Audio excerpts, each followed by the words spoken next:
sapeva. Ci va anche la RAM, ci va anche la Royal del Marocco in Zambia. Mi pare di sì. Io una volta ci sono andato con la Royal del Marocco. In Zambia? Sì.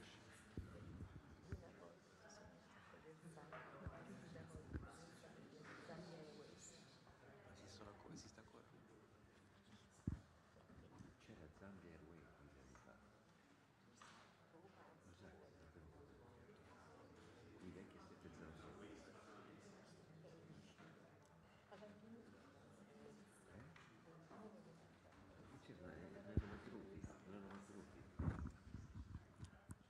Hello and welcome. Thank you very much for being with us tonight for this new edition of Roman Nights. I hope you found your way here to this soup kitchen of Sant'Egidio, and in a little bit we'll hear much more about this place and also the community who are our hosts tonight. Thank you so much for taking the time being with us to speak about church and charity, about the gospel in action. And it's my pleasure today and my honor also to introduce to you a very esteemed panel who is actually engaging in bringing the gospel to the people, but also through the ways of charity. My name is Andreas Thonhauser. I'm responsible for the offices towards the Vatican here in Rome of EWTN. EWTN is a global Catholic network. We have a reach of 440 million TV households. We also do radio and, of course, are in the digital space, so you can follow us also online right now. I hope many of you are doing this already for our evening here when we speak about this. And what we are trying to do with this series of Roman Nights is really bringing together people with different backgrounds here in Rome. Rome has many attractions, and most of all, it's the people that come through this city who make this place so interesting. So it's usually people from the Vatican, people with a business background, people who are involved in NGO work, or teachers, journalists, but also members of the diplomatic corps. And tonight it's my honor to introduce to you, first of all, I'll move a little bit to the side, Maximilian Elser, who is joining us here. He's been living in Italy for many, many years. He's an investor in SCOOTERINO and founder of Northeast Securities. He has extensive experience in the corporate world and a deep commitment to charitable initiatives.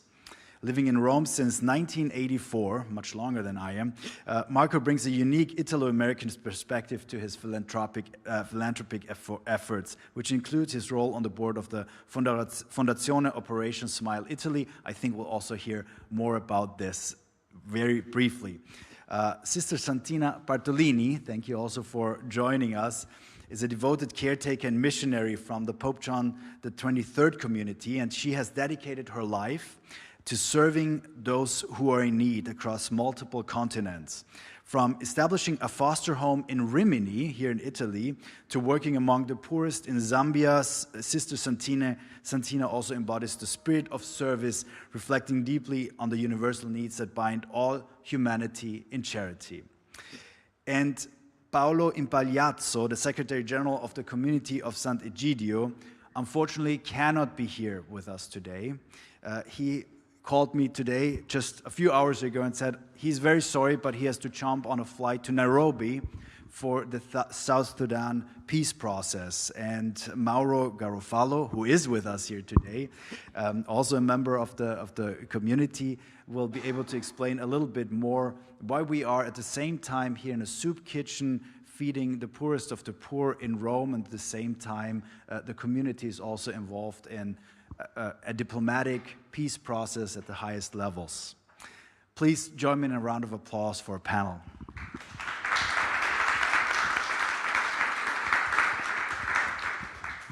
Mauro, thank you so much for being with us also on a very short notice and for being available. Could you tell us a little bit where we actually are here? We are in a beautiful place, which is also a legendary place for us in Sant'Egidio, because this is the first soup kitchen funded by Sant'Egidio. There are many now in the world, but this is the first one. And you can consider this place as a sort of school of solidarity for thousands of people.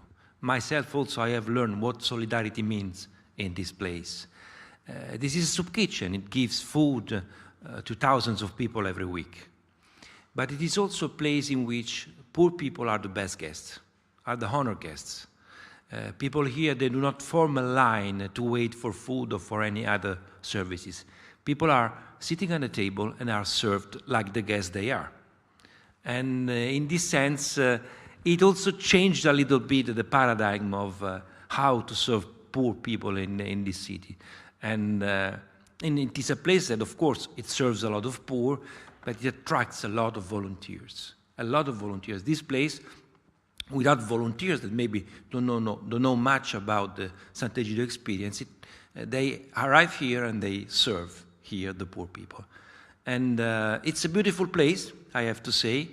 And this is, by the way, this is the place where in 2009 Pope Benedict XVI came on the day of the Holy Family, La Santa Famiglia, and had a beautiful lunch with poor people. Here in this room? In this very room. Well, actually, I think the Pope was sitting somewhere here, close to Sister, and it said something that struck us a lot. It said, in this house, who serve and who is served are confused, are mixed. You can tell who's who. And this is something that explains in a very peculiar way the spirit in which the poor people are welcome here. Wonderful. And could you also explain, at the same time, your Secretary General jumps on a plane to Nairobi on a minute's notice? Why is that? We are part of also the International Relations Office of the Community of Sant'Egidio as myself. And Sant'Egidio works a lot for peace through conflict resolution initiative and negotiation. We have been following the South Sudan case since 5 years, since the spiritual retreat of Pope Francis. We've been discussing this with the EWTN in a number of occasions. And in this moment, there is an ongoing negotiation to try to help the government of South Sudan and the rebels to sit together to make a constitutional reform and to organize the election. And this is our work. But you are right, meaning that for us, the work for peace that started in the end of the 80s with Mozambique is a direct consequence of our love for peace.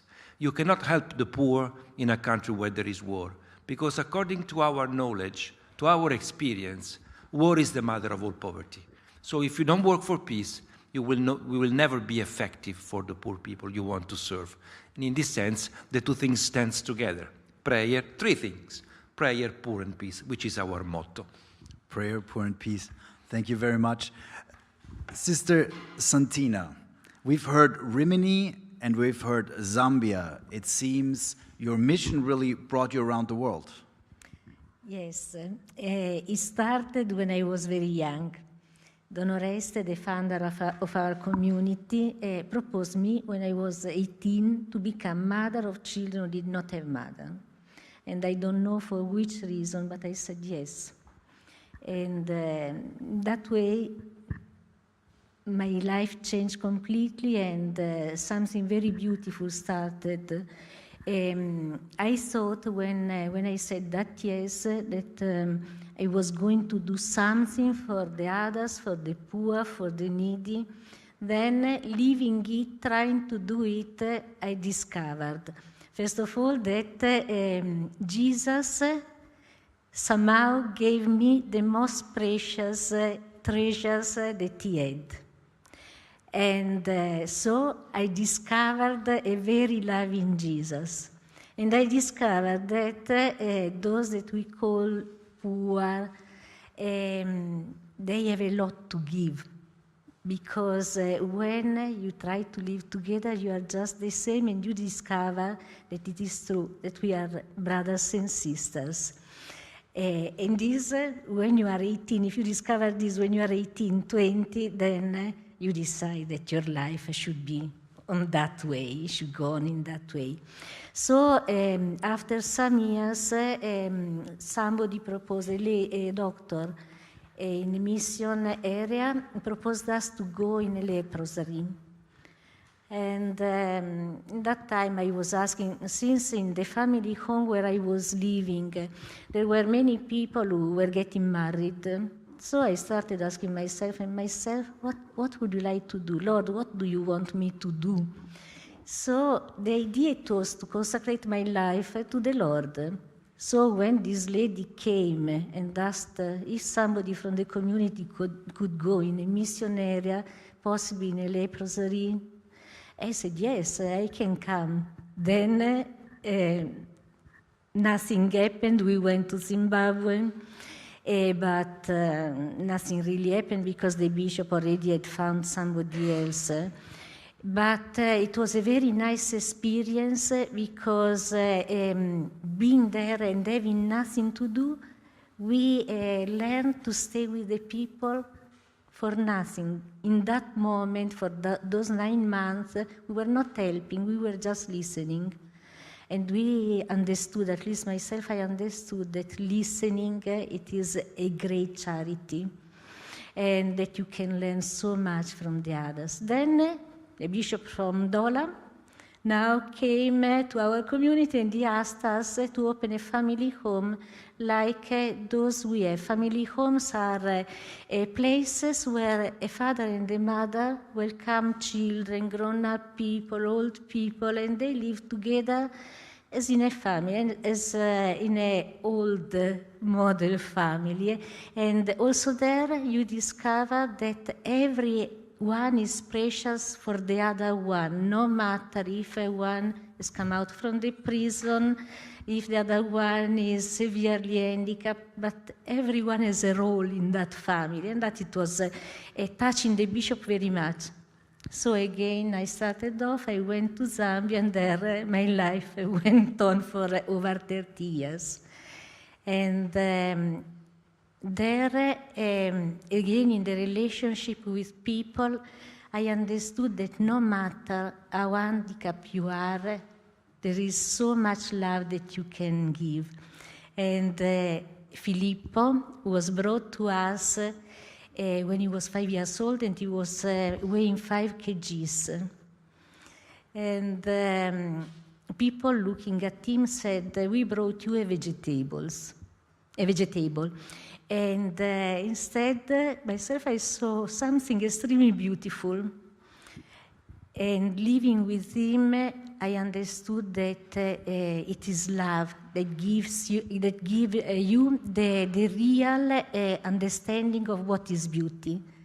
And Filippo was really such a beautiful person, but only loving him, taking care of him, it was possible to see it.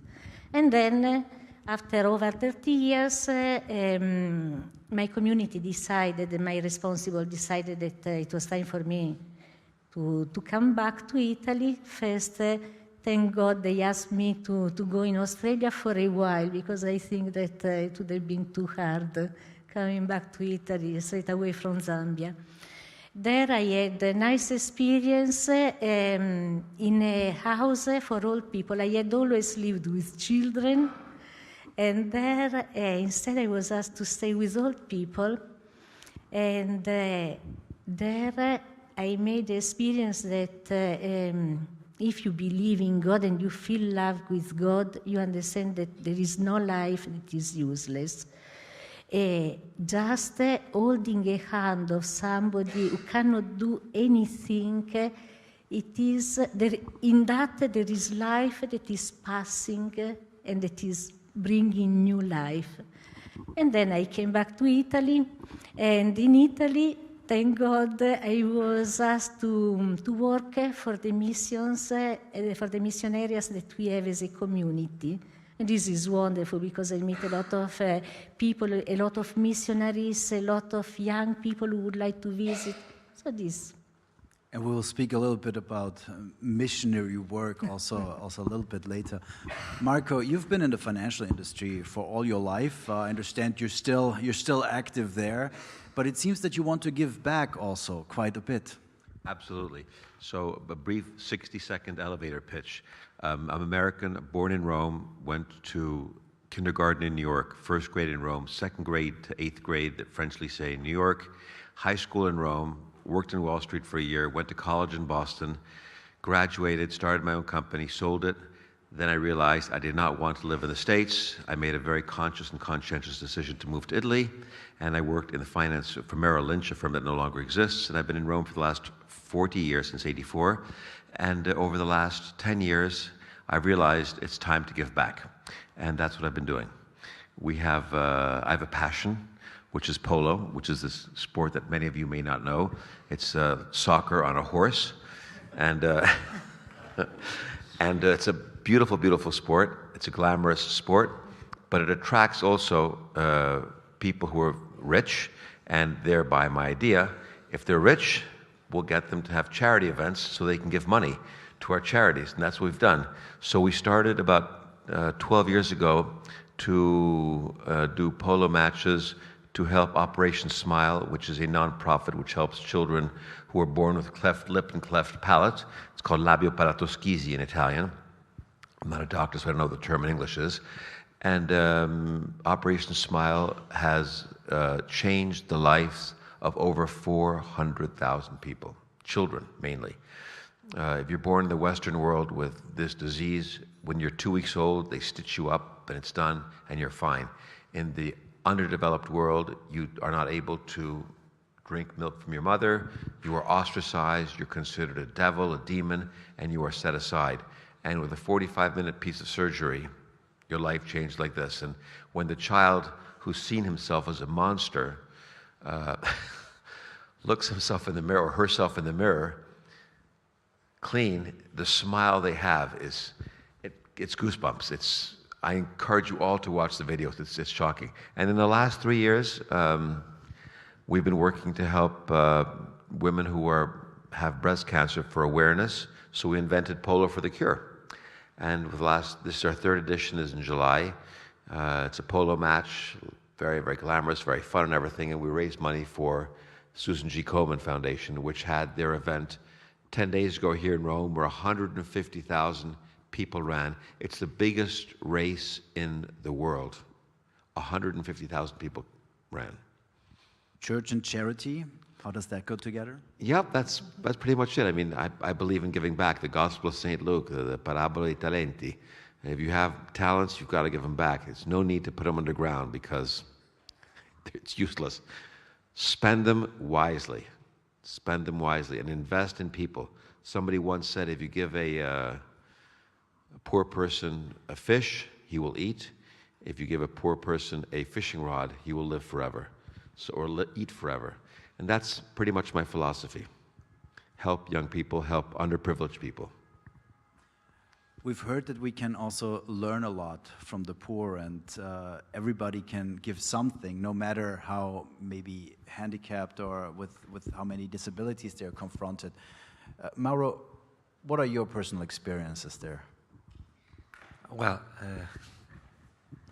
I would say that my current activity, my current service, as we call it in Sant'Egidio with the poor, is with the people with disabilities. And what you just said, it's like a motto for us. No one is so poor or so weak or maybe disabled that cannot give back or do something. This is my experience with them, our experience with them. We have this wonderful, one of many, laboratory of art. It's not far from here, by the way, where we create art. And at the beginning, when we started these activities, we were in the beginning of the 90s, it was a way to help them to express. Some of them cannot talk. Some of them have a lot of difficulties. But then it became, as it always happened in Sant'Egidio, it became bigger than we expected. It became a real artistic movement. And they organize exhibition. Some of the paintings you will see on the wall of this house are from our laboratories of art. But I want to underline that in their life, with all the difficulties they have, they do help the others, not only in prayer, but also visiting other people. They do have, for example, a special care and special love for their friends, disabled or elderly, who lives in institution, in bad condition, in loneliness. And they visited them regularly. And together we grew up in the School of Solidarity, which is extremely important. They have a lot to teach. For example, our friend with disabilities, they have They have hope for the world. They believe that this world can change. They have hope and pray for peace. And despite all the difficulties, they never gave up for this world. In this sense, we have to learn from their attitude of hope for this world, and we learn together. It is beautiful, for example, to see how they prepare gifts for lunch for the Christmas lunch of Sant'Egidio. You may not know, but Sant'Egidio celebrates the very day of Christmas with the poor people. And it's a true icon of what we are.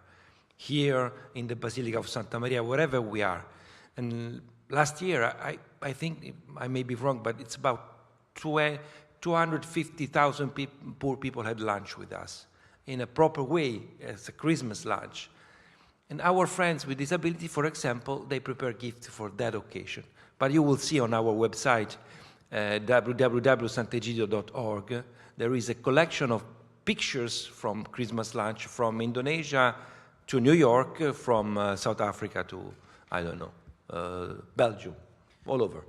I also remember it was very touching for me to see when the violence broke out, when the war broke out in Ukraine, that you started to pray with the homeless in Rome and maybe other cities as well, but I saw it here in Rome where there were really prayer groups of people that you would usually go to, cater to, and started praying with them for peace. And this is spontaneous. Also because we have a lot of brothers and sisters in Ukraine. Sant'Egidio is present in Ukraine since 1991. We have more than, I think, 1,200 members there. And I have to say with pride, because we are proud of them, of our brothers, that they kept open all the services with the poor, to orphanages, for the elderly, for the sick people in the hospital, and for the homeless. Despite this mad war and the bombings, they are still active, very active. You can imagine even a missile struck our headquarters for the youth in Kiev. But they are still there, they work there, we help them the best way we can. But their courage, it's a lesson for us. Marco, maybe a personal example? Wow. I like to digest what you just said about him. It's pretty impressive. In Kiev, I mean, people fear for their lives, and yet they take care of other people. I think it's absolutely fabulous. It makes you think how lucky we are. We are very, very lucky. What kind of a message can I convey? I was on the board of Operation Smile for quite a few years. I resigned 2 years ago. My wife is on the board now. We are big believers in helping people who are underprivileged. And I encourage all the viewers, no matter where you are in the world, look at yourself in the mirror and count how blessed you are. Because if you really are as blessed as you think you are, you owe it to yourself to give charity to others, the less fortunate. That's the only message I can convey right now, because I'm at a lack of words. Sister Santina, you already shared with us your personal encounters also with one of the children, but also with the elderly. We spoke before a little bit about mission. Yes. How is that related to the work for the poor? It is a bit what I said about the family home. You think you go to do something, and then at least my experience, the experience of my community, of our community, is this one, that when you meet people, you understand that it is important to do things together. And it is important to make a path together for more justice, for the understanding that everyone is important, everyone is loved by God, but in order for him to feel that he's loved by God, he needs to feel loved. So there is so much love that should go through. And for instance, in the mission areas, we have a number of volunteers who are coming by civil service, caschi bianchi. For most of them, for many of them, their life changes because they arrive thinking that they will do something good for the others. They go back realizing that they have found a family, that something has changed also for them by doing something together with the others. For instance, in Zambia, there is a big project for street children, and it is extremely difficult to stay with street children, to work with them, to help them to come out from the love they have for the street, because it becomes their world. But all the same, even in these people, in these children who don't want to live a life that we call normal, but staying with them, you are able to carry on something that is true life. And one thing that I can say, for being able to stay with the poor, accepting even that they are remaining poor, it is by staying with the Lord. Again, Don Oreste used to say that we cannot stay among us as brothers and sisters with the poor if we are not staying with Jesus.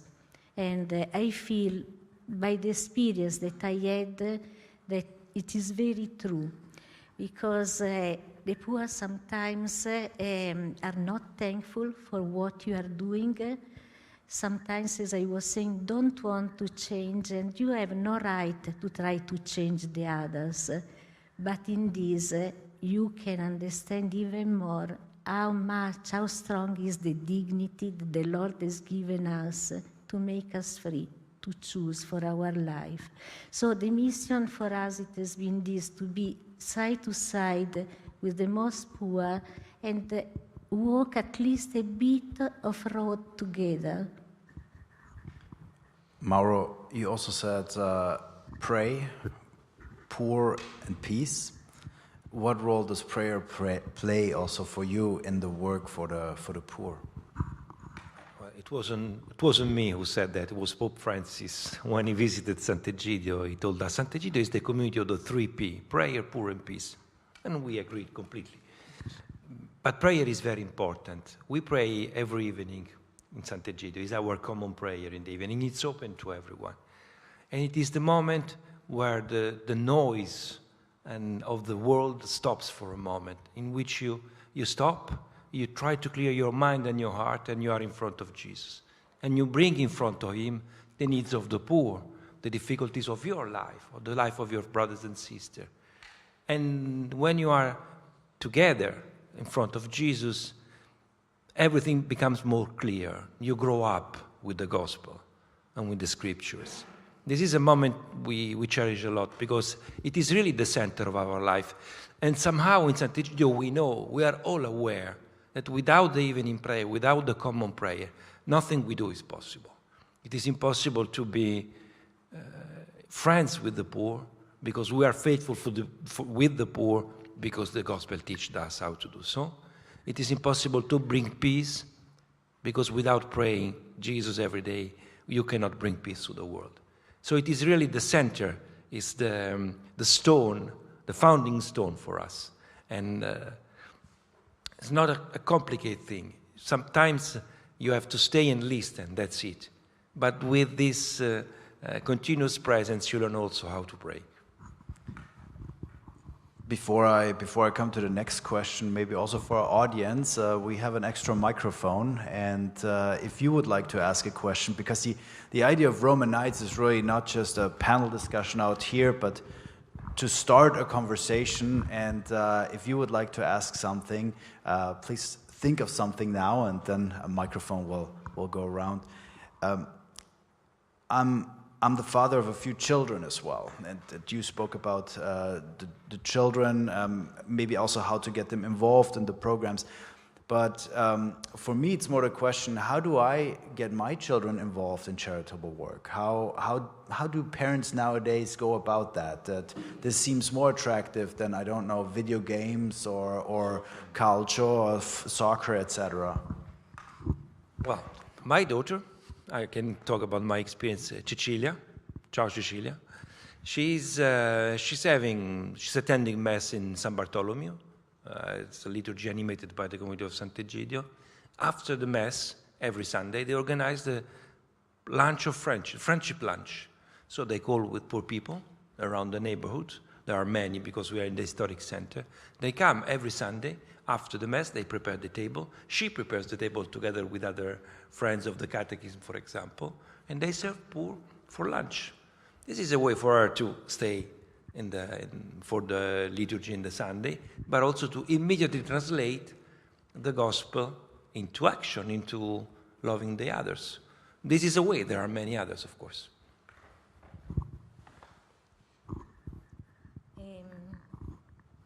I don't have children. I have those that I've raised.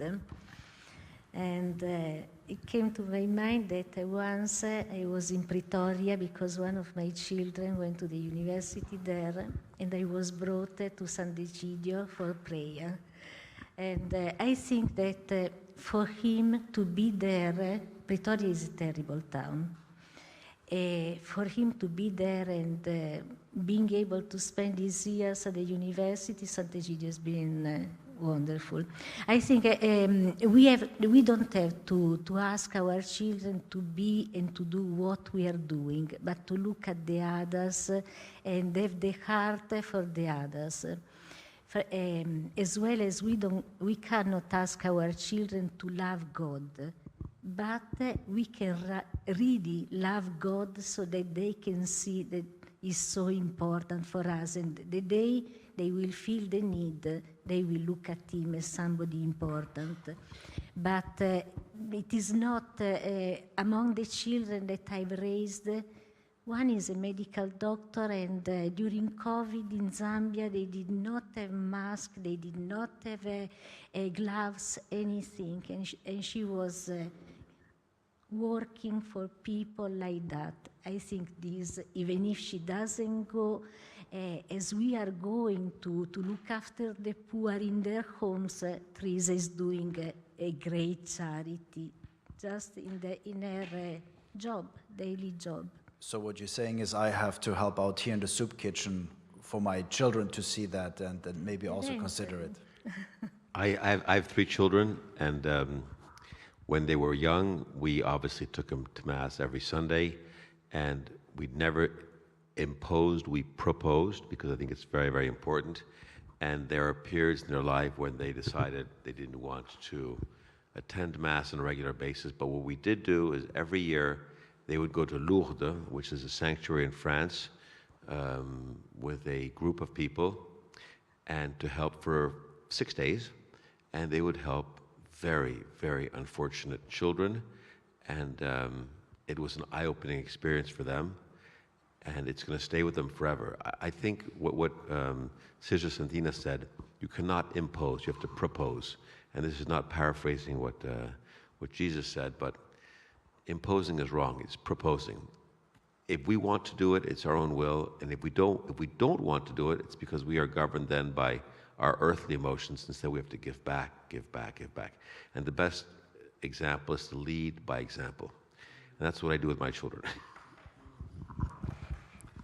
Do we have any questions? Please. In the parishes here in Rome, we try to... 1 second, please, into the microphone. Yes, Father John. In the parishes here in Rome, we try to involve the younger ones in the catechism groups during the week of missionary animation in January. And so we have what's called Infancia Missionaria, involving the children in feeling what it's like to be a missionary, or getting to sensibilize them about what missionaries do around the world, and helping them, involving them in doing the collections to help missionary activity throughout the world. Maybe also a question, and then maybe reactions. Is there another one? My question has to do with, I noticed with my generation, especially in the years after COVID, there's been a lower impetus to volunteer and also a growing restlessness, a lot of moving around and less investment in local communities. And so I wanted to know what words of motivation or advice you would give to them, even perhaps pilgrims or students who are here in Rome and feel unable to help because they're only here for a few months, but they see the need and don't know where to step in. Can I take that question? Please. Okay, that's a great question. It's very important. There are tens of thousands of American students in Rome every single semester. You have all sorts of universities here, from Catholic universities to lay universities. You have all over. There is ample opportunity. If somebody wants to do it, they can do it. Whether it's Sant'Egidio or doing cultural tours, there are tons of opportunities to help young people, young underprivileged people. Because at the end of the day, what you don't want to do is get locked into some sort of sect or mob, because unfortunately there are people who sort of sequester you, which is not the healthiest thing. But if you're only here for 3 months, you can definitely, and by the way, for those of you who are university students, I very much encourage you to do volunteer work for only one reason, for a selfish reason. It's going to look great on your CV. Because it's true. When I hire people, the first thing I look at is what they did in the summer. Now, the people that, from my social extraction, they go to Porto Ercole, Sabaudia, Sardinia. I take those CVs, waste paper basket. Those who volunteer, I want to meet them, because that shows his or her dedication to others. They may not be as smart as the people in whose paper basket I put their CVs, but I'd rather have them, because they want to do something value added to society. Sorry. I have plenty of CVs for you, because as a matter of fact, you were talking about summer. May I? As a matter of fact, we do what we call the summer solidarity. So many of the youth league of Sant'Egidio, from 16 to 25, of course they have summer of solidarity in Rome, but let's say the more grown up, the more independent, they go, for example, to help in some refugee camps in Greece or in Cyprus to teach, for example, English to those who live there in the camps. Or in Sicily. Or in Sicily, of course, absolutely. And there's huge need. There are lots of opportunities. All you have to do is have a bit of imagination. I use the word lateral thinking. The glass is always half full, never half empty. Just think positive. You'll always find solutions. Sister, maybe also to this? One opportunity, one among a number of opportunities that we give to young people in summer, for instance, it is what we call Campi Fuori le Mura. It is an opportunity for a week, 2 weeks, to go to stay where the poor stay. So in slums, for instance, in Romania, they go among the children who live in the ditches, and they try to do something nice with them. And I can assure you that it is a very interesting experience. And there are a lot of youth who are interested in this kind of activities, of experiences. What it is important it is to make the proposal, to propose, and to show that it is something in which you believe. One other thing that, for example, my youngest son did is he spent 3 weeks building houses in Ecuador. And that was an eye-opening experience. He was 17 years old. He's very big, very strong, so they had him do the heavy work. But he learned how to build houses. And it was something he will never, ever, ever forget. Thankfully, he was able to leave Ecuador before the big crisis happened. So now, this summer, they're going to do it in Peru. But there are many, many associations who do these kind of activities to help poor people.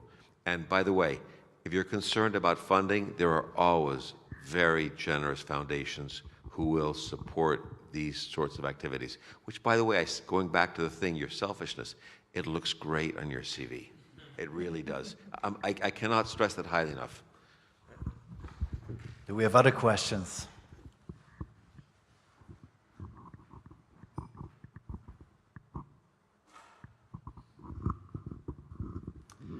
Sister, at the beginning you mentioned the sort of service that in giving to the poor and helping the poor, the service that comes to those who are helping.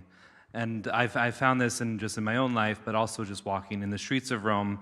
I've been living here for many years. You see different realities of poverty, and you see the different work that different arch confraternities are doing, different societies are doing for the poor and feeding them and helping their life. Can you speak to that reality that when we are opening ourselves to be available to the poor, to be available to those who are in need, how really in the end they start ministering to us, to our own weaknesses, to our own needs? And I think it really opens my eyes and it's opened my heart in the life here, especially in such a busy city of Rome.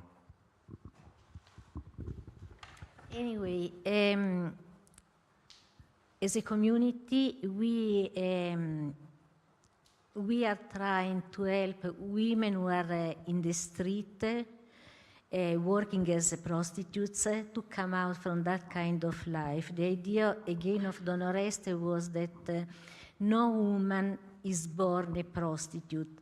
So there is always somebody who is making her to do that kind of activity. So one of the things that we are doing, it is to go on the street and propose them to come out and to be free and to have a nice job, a proper job, a normal job. Staying with, if you look at them as prostitutes, you remain yourself with your ideas and so. If you start staying with them, eating with them, discussing with them, discussing about the real problems that they have, your life changes, your perspective changes. You become a different person, and a person who is more able to look at reality the way really it is. We were laughing with Don Oreste when he used to come to Rome very often for a lot of things. Every time he was coming to Rome, he was going at the station and he was trying to have breakfast with one or two or three of these people living in the street, the homeless. And he was saying, okay, people were looking at us also because they were smelling like the angels. So we were laughing, we were saying Don Oreste.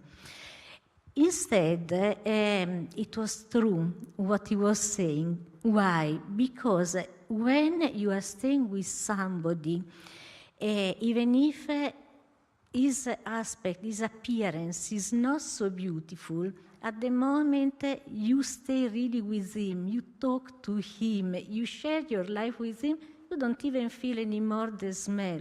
And on this, Sant'Egidio, I'm sure, is a teacher. It's true. So you become more human, and becoming more human, you make a better world. And this, I think, it is something great. Also because one experience, but then when I say this, I feel crazy, but we are talking about this, so I say it all the same. When I used to have in the home in Zambia children who were about to die because they were malnourished, because they were sick.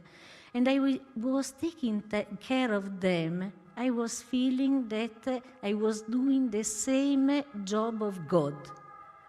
And that is being a creature, some of it He was giving to me. And if this does not change your life for the better, I don't know what can do.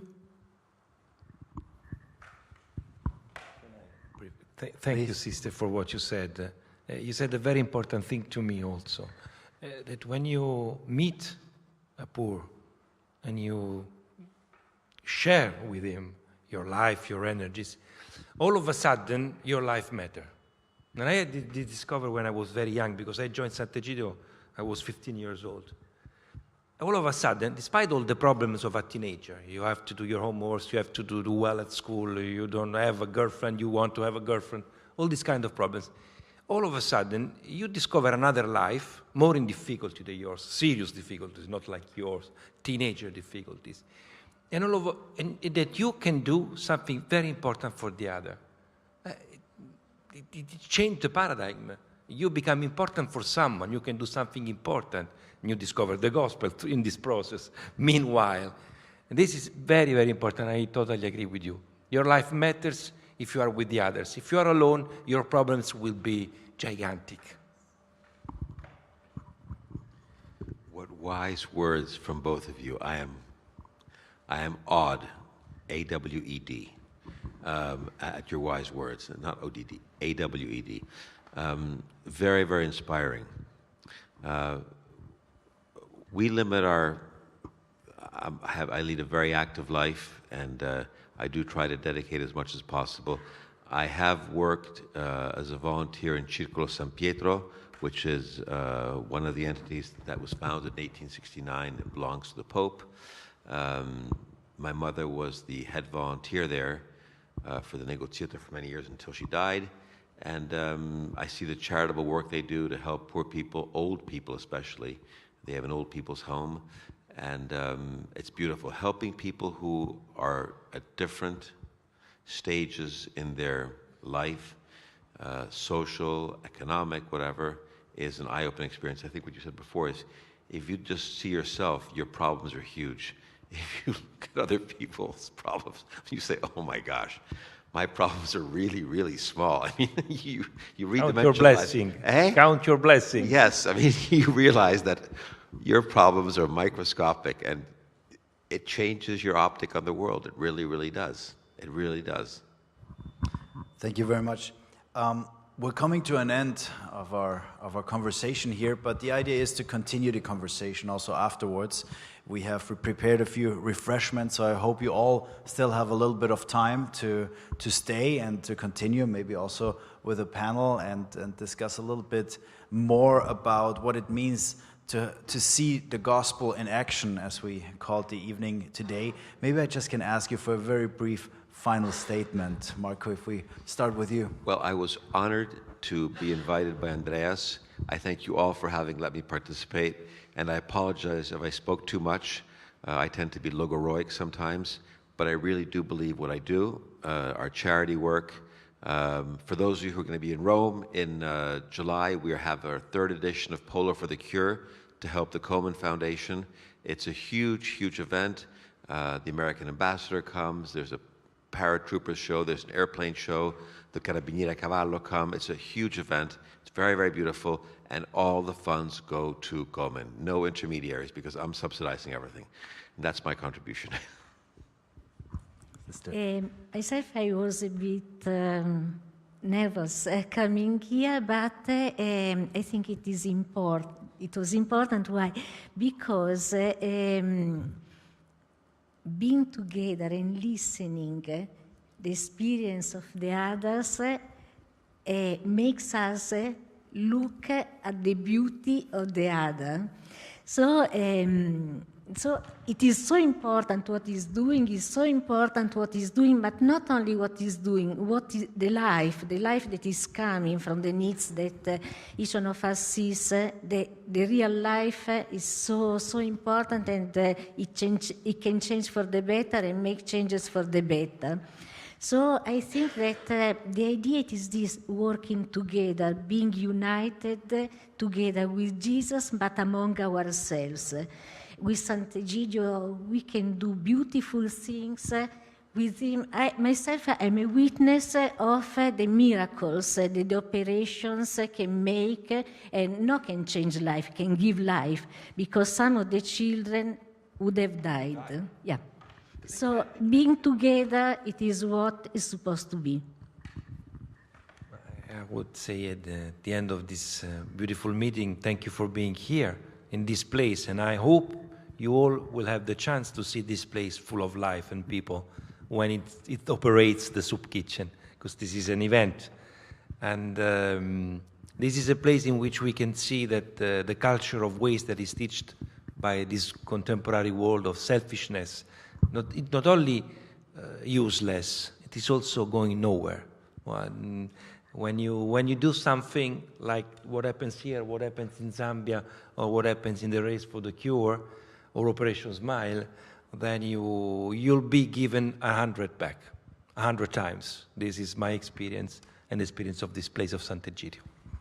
Thank you very much. Thank you most of all for your testimonies also, for being here with us, for sharing with us as well what you're doing. It was Mother Teresa who said, what I'm doing, you cannot do. What you're doing, I cannot do. But together we can do something beautiful for God. And what I would like to ask our audience also out there in the social media channels, if you find time tonight, before you go to bed, please say a prayer for those beautiful ministries also that we've learned about today, for the work that is being done, for the peace process in South Sudan, where Paulo is heading to now, also to make a real difference, and to really lift us up to the Lord so that because all of us can make an impact. All of us can change this world, maybe a little step at a time. The Gospel in Action, thank you very much, and please, a round of applause for our wonderful panel.